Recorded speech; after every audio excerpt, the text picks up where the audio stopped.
Well, let's come back and talk about the military, but all the way through. First of all, I'm going through from the very beginning. We're going to cut about 5% of the discretionary budget, excluding military. That's number one. But can you do this without driving the good news is I'll be happy to have you take a look. Come on our website. You'll look at how we get to a balanced budget within 8 to 10 years. We do it by reducing spending in a whole series of programs. By the way, number one I get rid of is Obamacare. There are a number of things that sound good, but frankly, we just can't afford them. And that one doesn't sound good, and it's not affordable. So I get rid of that one from day one. To the extent humanly possible, we get that out. We take program after program that we don't absolutely have to have, and we get rid of them. Number two, we take some programs that we are going to keep, like Medicaid, which is a program for the poor. We take that health care program for the poor, and we give it to the states to run because states run these programs more efficiently. As a governor, I thought, please, give me this program. Can he do that? I can run this more efficiently than the federal government, and states, by the way, are proving it. States like Arizona, Rhode Island have taken these Medicaid dollars, have shown they can run these programs more cost effectively. So I want to do those two things. It gets us to a balanced budget with 8 to 10 years. But the military, let's get back to the military, though. Well, that's what I'm trying to find out. Let's talk about the military. You should have answered the first question. Look,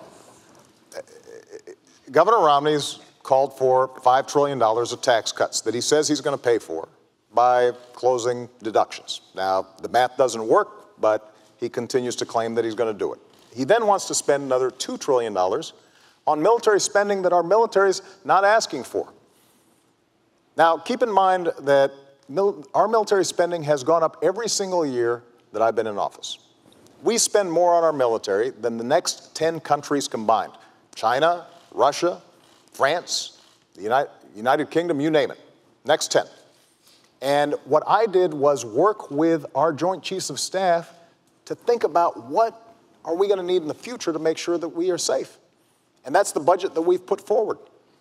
But what you can't do is spend $2 trillion in additional military spending that the military is not asking for, $5 trillion on tax cuts.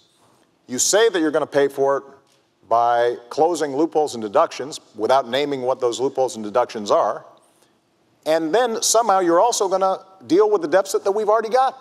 The math simply doesn't work. But when it comes to our military, what we have to think about is not, just budgets. We've got to think about capabilities. We need to be thinking about cybersecurity. We need to be thinking about space. That's exactly what our budget does, but it's driven by strategy. It's not driven by politics. It's not driven by members of Congress and what they would like to see. It's driven by what are we going to need to keep the American people safe. That's exactly what our budget does. And it also then allows us to reduce our deficit, which is a significant national security concern, because we've got to make sure that our economy is strong at home so that we can project military power overseas.